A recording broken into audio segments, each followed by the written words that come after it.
তৃণমূল মানুষের কাছে পরিষ্কার, তৃণমূল কোনো ব্যাকফুট ট্যাকফুটে না।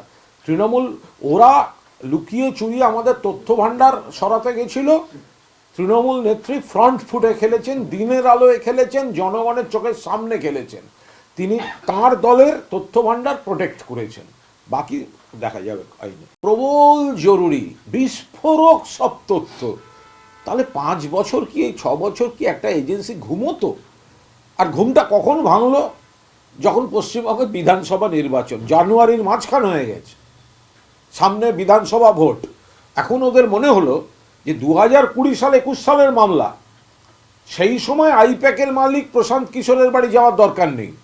এখন প্রতীক জৈন যেহেতু তৃণমূল কংগ্রেসের প্রচারের রণকৌশল এবং পরিকাঠামো, তারা আমাদের উপদেষ্টা, আমাদের সহায়ক, ফলে ওইখানে যদি একটু তল্লাশি করা হয় ইডিকে পাঠিয়ে, বিজেপি ভাবলো যে তাহলে তৃণমূলের সমস্ত রাজ্যব্যাপী তথ্যগুলো তুলে আনা যাবে।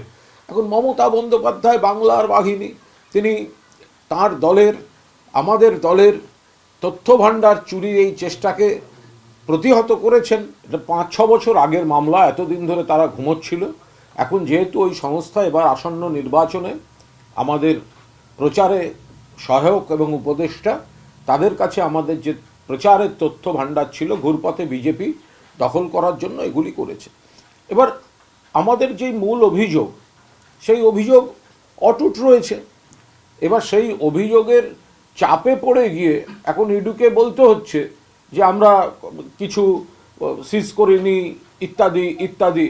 ফলে এই মুহূর্তে এটা নিয়ে রাজনৈতিক কোনো মন্তব্য নয়। আমাদের গর্বের একজন ঘরের মেয়ে, তাকে বলেছিল বীরভা হাঁসদা, দেবনাথ হাঁসদা এরা আমার জুতার নিচে থাকে।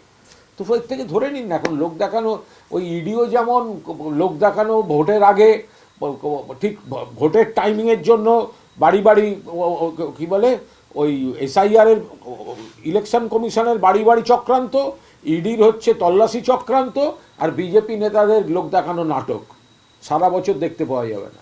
রাজনৈতিক মন্তব্য করব না। বিজেপি নেতারা, শুভেন্দুবাবু বা দিলীপ ঘোষ বা বিজেপি নেতারা অত্যন্ত কটু মন্তব্য, অপমানজনক, অসংসদীয়, কুরুচিকর মন্তব্য করে তাদের অভ্যাস। তাদের কথায় যুক্তি থাকে না, বাংলার জনগণের প্রতি কোনো দায়বদ্ধতা, আবেগ থাকে না। শুধুমাত্র কুৎসিত বিশেষণ, কুৎসিত হুমকির উপর তাদের বক্তৃতা, ভাষণ এসব চলতে থাকে। ফলে তারা যাদের নিজেরা অন্য লোককে সম্মান দেন না, এবার বাকিটা ওই কোর্টে কেস বিশেষে সব চলতে থাকে।